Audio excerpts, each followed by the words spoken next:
Curilat harita si mata iblis ngajurilat dituturkeun si Jurid jeung si Bahlul. Lompatna si mata iblis ka gancangna. Si Jurid jeung si Bahlul harita naker ilmu kasaktianana atawa ngawatek ilmu kasaktianana sangkan bisa ngungkulan ngadeukeutan kana badan si mata iblis anu ngablesat tarik naker. Lompatna si mata iblis harita kabelah pakidulan. Terus harita lulumpatan dina alam peuting harita dina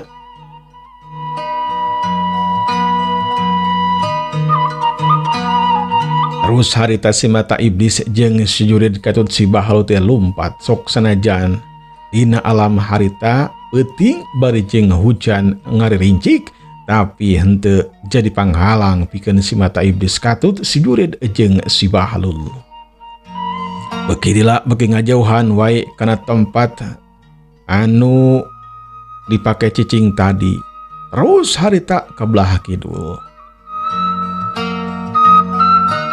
Dataran-dataran harita geus di lewati atau geus kaliwatan saterusna nama harita ngecurilat kapal bah pasir terus harita turun deui. Itu jeung kitu we nya urang kocapkeun geus tepi weh si mata iblis jeung si Jurid katut si Bahlul teh ka hiji patempatan. Di eta tempat aya di pagunungan malahan mah di luhur. Tapi di handeupeun eta gunung aya anu disebut Curug Iblis mangrupakeun tempat cicingna si mata iblis. Dina waktu baheula ngulik ilmu mata iblis teh cicingna teh didinya. Cilang-cilang si mata iblis harita luncat kada keteun Curug Iblis. Si Jurid jeung si Bahlul oge harita nurutan luncat kawantu manehna ge boga ilmu silat anu hade nu matak bisa nuturkeun ka si mata iblis. Derila oge harita geus pancuh nangtung di tukangan si mata iblis bari jeung neuteup kana Curug Iblis kana cai anu ngucur harita eta cai teh kahandap menikeun ka kadenge seah eta cai teh kawantu badag eta curug teh.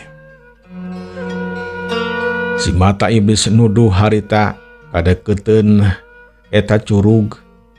Si Jurid jeung si Bahlul oge ngartieun yen didekeuteun eta curug anu kahalangan ku curug teh aya guha tempat cicingna si mata iblis. Curilat si mata iblis harita luncat menikeun ka ngalayang saterusna mah harita asup nembus harita kana curug sedengkeun eta cai teh gede tapi tetela bisa nembus si mata iblis kana eta cai sok sanajan badana baseuh kabeusehan ku eta curug. Ragatak-ragatak si Jurid jeung si Bahlul oge ngagunakeun elmuna sangkan teu kapangaruhan ku cai anu sakitu ngagulidagna anu sakitu nyurugna mun dihitung-hitung kacepetanna mah memang lumayan bakal ngajadikeun badan teh kabawa ku eta cai pikeun jalma anu teu boga enak ilmu silat mah. Tapi pikeun si Jurid jeung si Bahlul hal ieu teh memang geus kahartieun jeung dipasti bakal bisa kitu kayakinan hatena si Jurid jeung si Bahlul. Curilat cilang-cilang kalayang-kalayang saterusna mah harita nembus kana curug atawa kana cai anu nyurug teh. Cilang sup-sup duadana harita kana eta guha. Si mata iblis harita geus diuk dina batu. Si Jurid jeung si Bahlul kakara tepi kadinya. Tetela di eta patempatan teh caang. Di jero guha teh caang. Caangna kunaon? Caangnana teh nyatana aya suung anu laleutik geuninganan atawa supa-supa laleutik. Eta supa teh ngaluarkeun cahaya di jero guha teh ngajadikeun si Jurid jeung si Bahlul molohok lantaran kakara harita bisa nempo anu samodel kitu. Jauh baradeh dari yukta di dijatah. Si Jurid jeung si Bahlul harita diuk di hareupeun si mata iblis.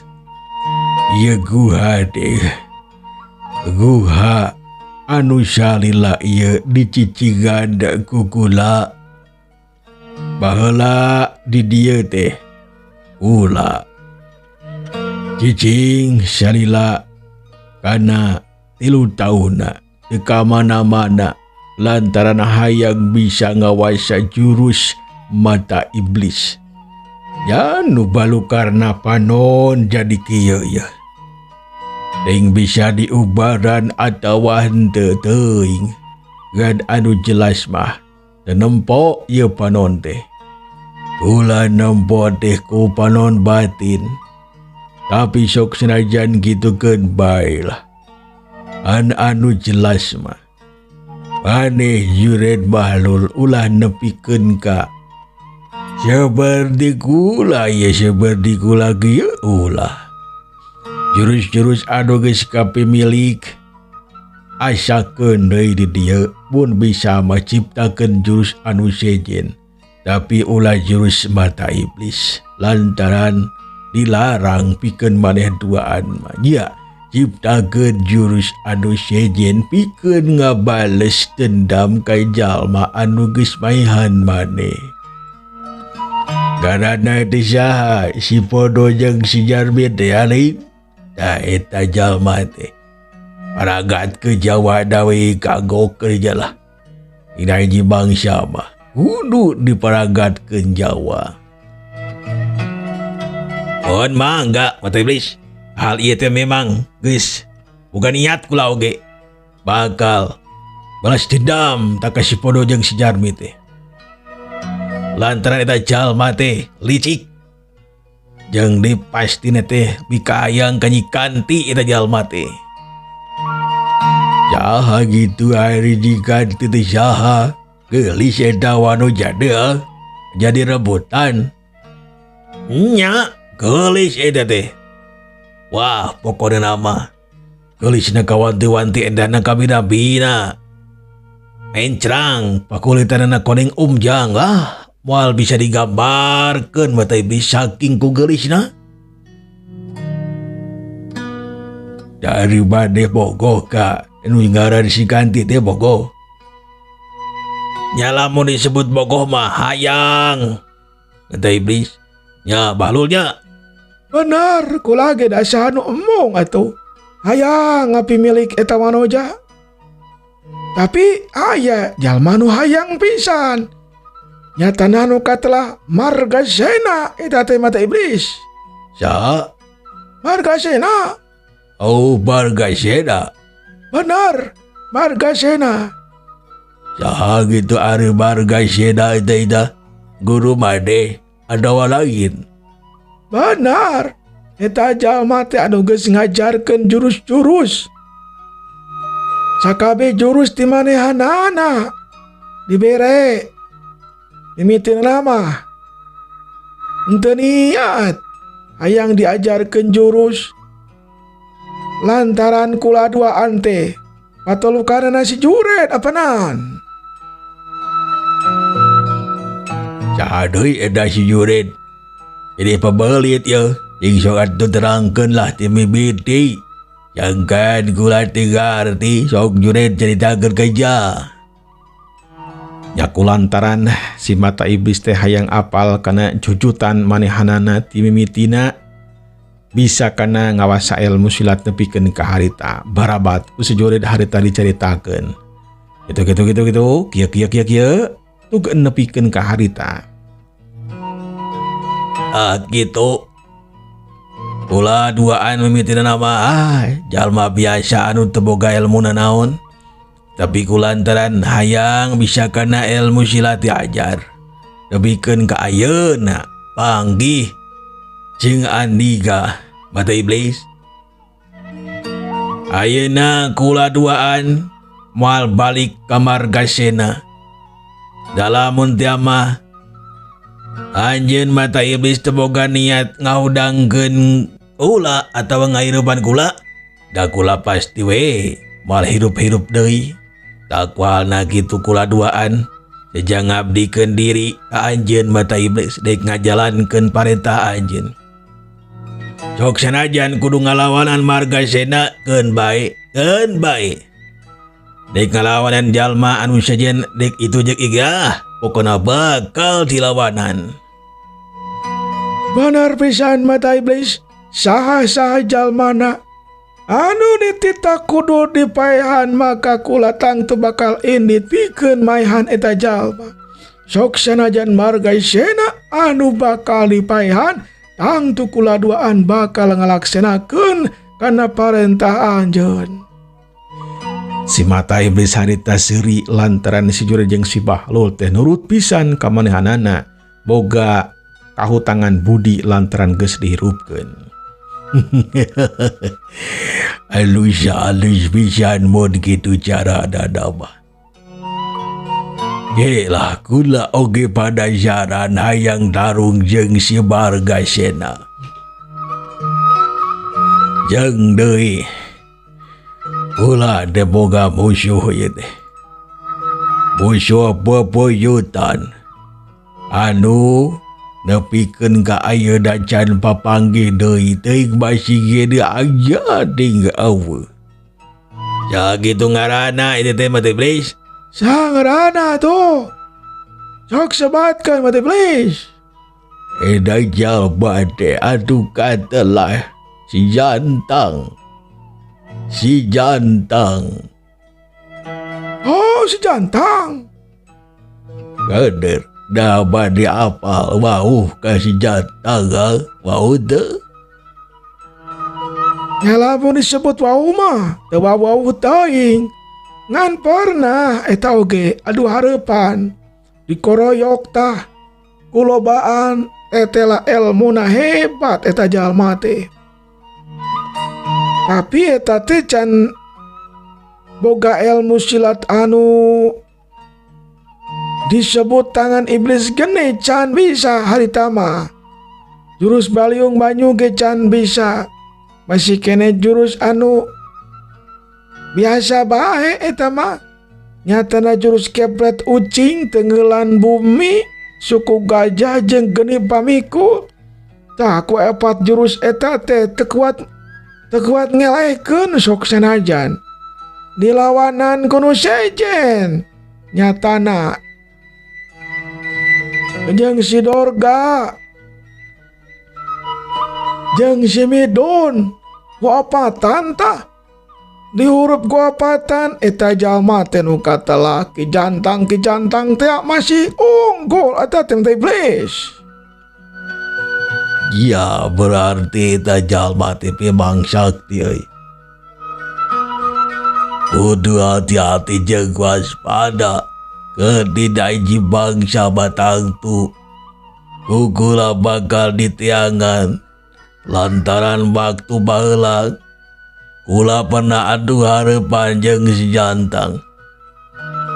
Bisa babara balikan tah tarung jeung tarung wae tapi bet kula anu ele. Ugar we ayeuna mah unggul. Geus waktuna unggul jika ada nama.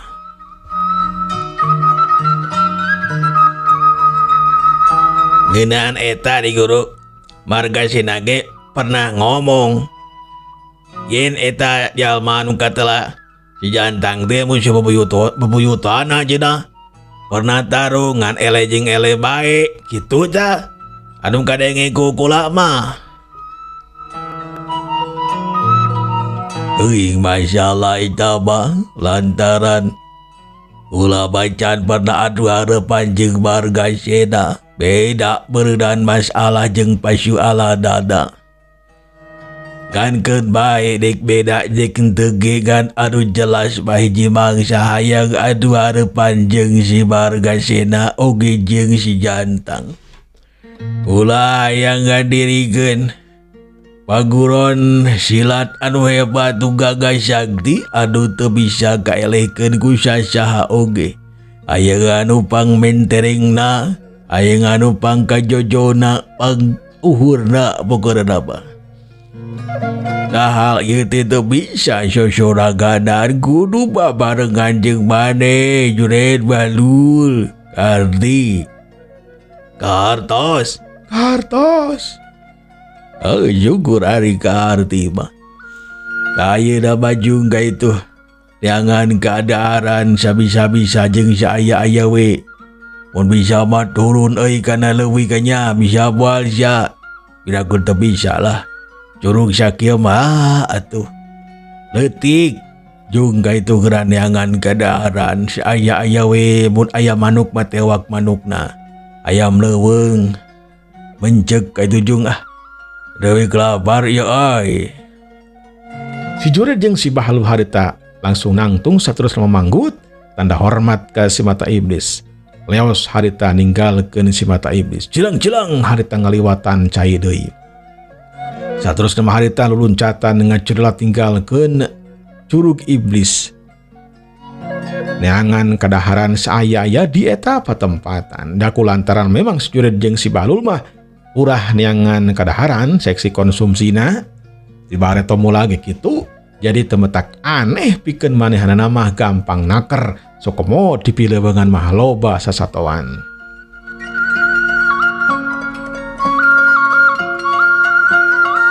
Sok sanajan dina alam peuting harita si Jurid jeung si Bahlul manggih hayam leuweung kawan tuh hayamna keur caricing lantaran poek bari jeung keur hujan. Buru-buru harita balik deui. Sabada kitu mah eta hayam teh dipencit. Terus nama dipicen buluna langsung harita dibeleum menikeun ka sing perepet ka ambe bauna. Sanggeus asak mah harita tiluanana teh ngadaharan hayam leuweung menikeun ka cacamuilan. Nya ari sanggeus seubeuh mah harita barang dahar saterusna si mata iblis jeung si Jurid katut si Bahlul harita ngagoler sarare menikeun ka tibranaker. Lelek namang saalam peuting teu kacaturkeun urang kocapkeun dina wanci isukna isuk-isuk harita. Semata iblis si Jurid jeung si Bahlul oge harita geus hararudang malahan mah harita tiluanana latihan ilmu silat. Diajarkeun ku si mata iblis oge jurus-jurus anu pinujul sangkan si Jurid jeung si Bahlul teh jadi sakti ngeleuwihan babaturanana anu katelah si Podo jeung si Jarmi anu tangtu bakal dibinasakeun taku si Jurid jeung si Bahlul teh lantaran geus ngabinasa dirina. Ilmu kasaktian si mata iblis memang hebat bisa ngahirupkeun jalma anu geus paeh. Malahan mah nambah deui ilmuna pikeun si Jurid jeung si Bahlul sangkan sakti.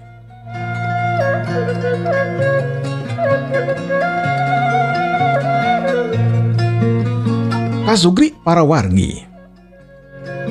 Dina waktu si mata iblis ngahirupkeun si Jurid jeung si Bahlul. Sakabeh kurak-kerikna si mata iblis teh harita diperhatikeun ku hiji jalma. Saha eta jalma teh? Tetela eta jalma teh anu katelah si Badra babaturan si Aceng teh anu kabur ti lembur taleus. Si Badra boga niat manehanana teh hayang jadi jawara hayang males kasih Aceng lantaran teu ngajakan latihan ilmu silat. Teu masrahkeun kaki jantang yen dirina teh hayang bisa kena ilmu silat teh. Eta kajadian kabehanana oge diperhatikeun ku si Badra. Tapi kulantaran si Badra mah teu boga ilmu silat jeung teu wani eundeuh ngadeukeutan ngan bisa ngarap-ngarap we dina hiji mangsa mah hayang diajarkeun ilmu silat ku si mata iblis atawa ku jalma sejen pikeun ngabales nyeri hate ka si Aceng. Anu antukna mah si mata iblis jeung si Jurid katut si Bahlul teh ninggalkeun eta patempatan dina kacepatan gerakan anu hese pikeun ditandinganana sok komo si Badra mah teu boga ilmu silat. Lompat harita teh nuturkeun tapi da olok aya atuh gancangna keur lompatna ge jeung ting ka mana lompatna. Tungtungna si Badra harita diuk we di hanapeun tangkal kai bari jeung ngarep-ngarep aya jalma sejen anu bakal nurunkeun ilmuna ka manehanana. Baju si Badra harita baseuh lantaran kahujanan menikeun kamu cicit harita menikeun ka naon keunteul bibirna oge kulitna oge geus robah harita geus jadi rada bodas. Itu da jalma mah lamun kabaseuhan teh sok keunteul menikeun ka noroktok lantaran kacida tirisna. Nyaku lantaran tiris jeung hese nyuhan desok senajan hujan teh ngarincik henteu gede-gede teuing. Tapi da karasana memang tiris da. Cai atuh katambah aya angin sok nebak kena badan si Badra. Si Badra dina waktu harita teu kuateun nahan ka tirisnya nu antukna mah cungkel we si Badra harita ngacungkel ka piuhan lantaran katirisan.